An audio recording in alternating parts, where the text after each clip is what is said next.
Hi friends, எல்லாருக்கும் வணக்கங்க. இன்றைக்கி வந்து மாட்டுப் பொங்கல். அதனால் காலையில் எழுந்திரிச்சு நேரமாக அடுப்பெல்லாம் மொழுகிட்டு அப்படியே கோலம் போட்டுட்ருந்தேன். எல்லாருக்கும் எனது இனிய மாட்டுப்பொங்கல் நல்வாழ்த்துக்கள்.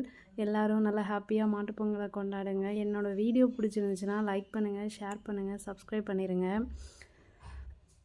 இன்றைக்கி வந்து ஒரு 3 ரங்கோலி வந்து நான் போட்டிருப்பேன். இந்த ரங்கோலி பிடிச்சிருந்தாலும் லைக் பண்ணிடுங்க.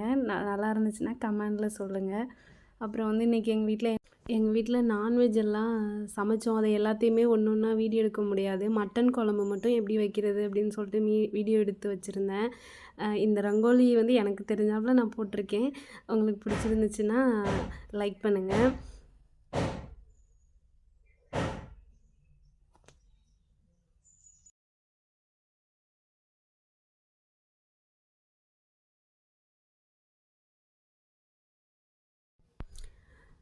ரங்கோலி எல்லாம் போட்டு முடிச்சுட்டு காலையில் எங்கள் அப்பா வந்து மீன், நண்டு, இறால், மட்டனு எல்லாமே எடுத்து வந்திருந்தாங்க.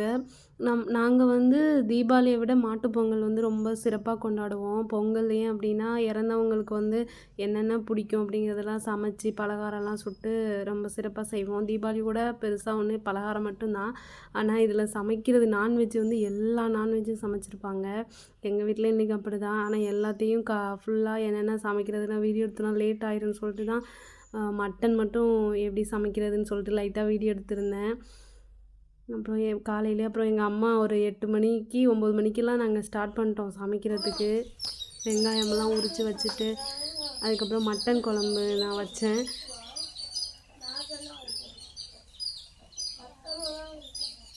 இதுதான் எங்களோட வீடு. சின்ன வீடு தான். ஒரு நாள் வீடு சுற்றி பார்க்குற வீடியோ வந்து நான் கண்டிப்பாக போடுறேன். மட்டன் குழம்புக்கு வந்து மண் சட்டியில் தான் மேக்ஸிமம் வந்து நாங்கள் அதிகமாக வெளியில் தான் சமைப்போம். ஏன்னா எங்களுக்கு அப்படியே பழகிட்டோம். நாங்கள் வெளில சமைச்சு சாப்பிட்டு அந்த மண் சட்டிலெலாம் குழம்பு வச்சு சாப்பிட்டா தான் ஒரு அப்படியே சாட்டிஸ்ஃபேக்ஷனுங்கிற மாதிரி ஆயிடுச்சு. எங்களோட சின்ன கிச்சன் இது தான். மட்டன் குழம்புக்கு வந்து அதிகமாக நல்லா சின்ன வெங்காயம் போட்டால் ரொம்ப நல்லா டேஸ்ட்டாக இருக்கும். நான் இன்றைக்கி அப்படி தான் மட்டன் குழம்பு வச்சுருந்தேன். நான் குழம்பெல்லாம் வச்சு முடித்து சாப்பிட்றதுக்கே ஒரு 4 மணி ஆயிடுச்சு.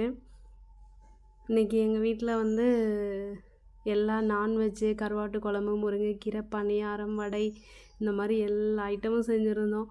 அதெல்லாம் செஞ்சு முடிக்கிறதுக்கே நம்மளுக்கு டைம் ஆயிரும்ல, ரொம்ப நேரம் ஆயிடுச்சு. அதுவும் விறகடுப்பில் ஊதி ஊதி சமைக்கணும் இல்லையா, அதனால கொஞ்சம் லேட் ஆகிடும். எங்கள் ஊர் பக்கம்லாம் எல்லா நான்வெஜ்ஜும் சமைச்சு முடிச்சுட்டு அப்புறம் நைட்டு தான் மாட்டுக்கு பொங்கல் வைப்பாங்க. ஈவினிங் போல் மாட்டுக்கு பொங்கல் வச்சுட்டு மாடுக்கு சாப்பாடெல்லாம் ஊட்டிட்டு சமைச்ச நான்வெஜ்ஜெல்லாம் நைட்டு 11 மணி ஆயிடும் சாப்பிட்றதுக்கு. அதுக்கு முன்னாடி வரைக்கும் நம்மளும் விரதம் இருக்கிற மாதிரி தான். மாட்டுக்கு சாமி கும்பிட்டு தான் நம்மளும் சாப்பிடணும். ஆனால் எங்கள் வீட்டில் மாடு இல்லை. அதனால நாங்கள் 4-5 மணிக்கு இறங்கு பொழுதுலேயே சாமி கும்பிட்டுட்டோம். இல்லை அப்படி மாடு இருக்க டைம்லலாம் நாங்களும் அப்படி தான் லேட்டாக தான் சாமி கும்பிடுவோம். இன்றைக்கி வந்து எங்கள் ரிலேஷனில் ஒருத்தவங்க மாட்டுக்கு பொங்கல் வச்சாங்க. கொஞ்சம் பாரம்பரியமாக வைப்பாங்க எங்கள் பக்கத்துல எல்லாம். அதில் அதை வீடியோ எடுத்து போகலான்னு சொல்லிட்டு தான் வீடியோ கூடவே நான் அதை சேர்த்துருக்கேன். நீங்கள் ஃபுல்லாக பாருங்கள் வீடியோவை. அதுக்கப்புறம் வீடியோ எடுத்துகிட்டு நான் சாப்பிட்டெல்லாம் முடிச்சுட்டு தான் போயிட்டு வீடியோலாம் எடுக்க போனேன். அங்கே வந்து கொஞ்சம் சீரியல் பல்புங்கிறதுனால ஒழுங்காக சரியாக தெரியலை வீடியோ. அந்த வீடியோ தான் இதில் அட்டாச் பண்ணியிருக்கேன். எங்கள் வீட்டில் நாங்கள் இன்றைக்கி சமைச்சிருந்தது மீன் வறுவல், அப்புறம் கறி வறுவல், மட்டன் கிரேவி, அதுக்கப்புறம் இறால் தொக்கு, அதுக்கப்புறம் வடை, அதுக்கப்புறம் சிக்கன் குழம்பு, மட்டன் குழம்பு, கருவாட்டு குழம்பு, நாட்டுக்கோழி குழம்பு, மீன் குழம்பு, எல்லா குழம்பு வகை அனைத்தும் செஞ்சுருந்தோம். இதில் 2 கவர் பண்ணல. எனக்கு லேட் ஆகிடுச்சிங்கிறதுனால நான் கவர் பண்ணாமல் விட்டேன். ஏன்னா முருங்கைக்கீரையும் அதுக்கப்புறம் பணியாரம் அந்த மாதிரி ஐட்டம்லாம் அப்புறம் எல்லாம் முடிச்சுட்டு அப்புறம் மாட்டுப்பொங்கல் வைக்கிற இடத்துக்கு போயிட்டேன். திட்டாணியெல்லாம் போட்டு அதுக்கப்புறம் மாட்டுக்கு பொங்கல் வைக்கிறதுக்கு ரெடி பண்ணிகிட்டு இருந்தாங்க. இப்படி தான் திட்டாணியெல்லாம் போட்டு தான் எங்கள் ஊரில் பொங்கல் வைப்பாங்க.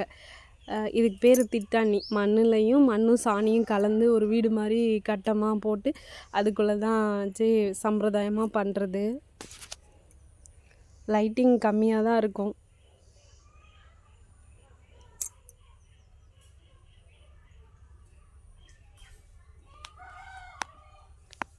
மாட்டுக்கு வந்து வெண்பொங்கல், அப்புறம் வெல்லம், காய்கறி எல்லாம் போட்டு ஒரு சாம்பார், இது எல்லாத்தையுமே மிக்ஸ் பண்ணி ஒரு சாப்பாடாக உருண்டையாக உருட்டி கொடுப்பாங்க. நல்லாயிருக்கும் அந்த சாப்பாடு சாப்பிட்றதுக்கு.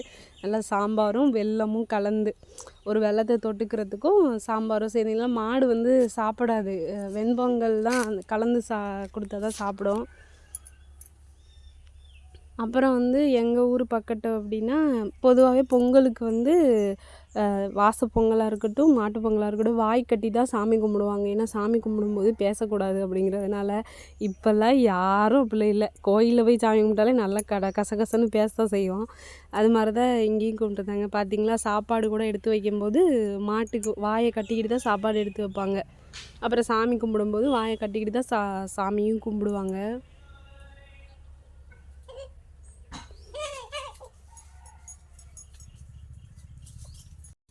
2 பானை வச்சுருந்தாங்க. பக்கத்தில் 2 பேர் வச்சதுனால 2 பானையிலேருந்து சாப்பாடு வச்சு முன்னாடியெல்லாம் நிறைய பேர் வரிசையாக பொங்கக்குழி. இப்போல்லாம் வந்து அடுப்பு யூஸ் பண்ண ஆரம்பிச்சிட்டாங்க.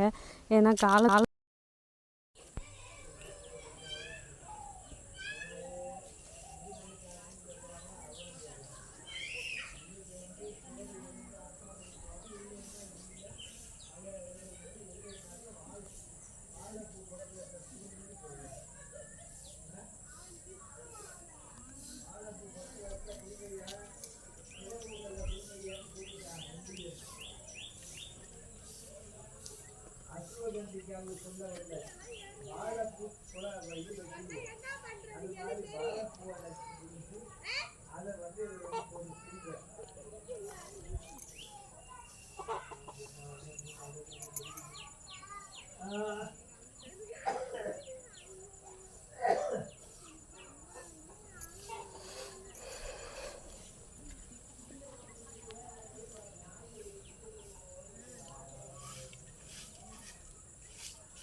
எல்லாம் அப்படியே அந்த சாம்பார், வெல்லம், வாழைப்பழம், அந்த பச்சரிசி சாப்பாடு எல்லாத்தையும் ஒன்றா பிணைஞ்சி மாட்டுக்கு உருண்டை உருட்டி கொடுப்பாங்க. அது யாரெல்லாம் இந்த சாப்பாடு சாப்பிட்ருக்கீங்க? நல்லா டேஸ்ட்டாக இருக்கும் சாப்பிட்றதுக்கு. ஒரு மாதிரி இனிப்பு, சாம்பார் எல்லாம் கலந்தாப்புல ஒரு டேஸ்ட் இருக்கும். இதெல்லாம் சாப்பிட்டு முடிச்சு வர்றதுக்கே ஒரு 10 மணி ஆயிடுச்சுங்க. அப்புறம் தான் வந்து அப்புறம் மறுபடியும் வீட்டில் ஒரு சாப்பாடை சாப்பிட்டுட்டு அப்புறம் தூங்கிட்டோம்.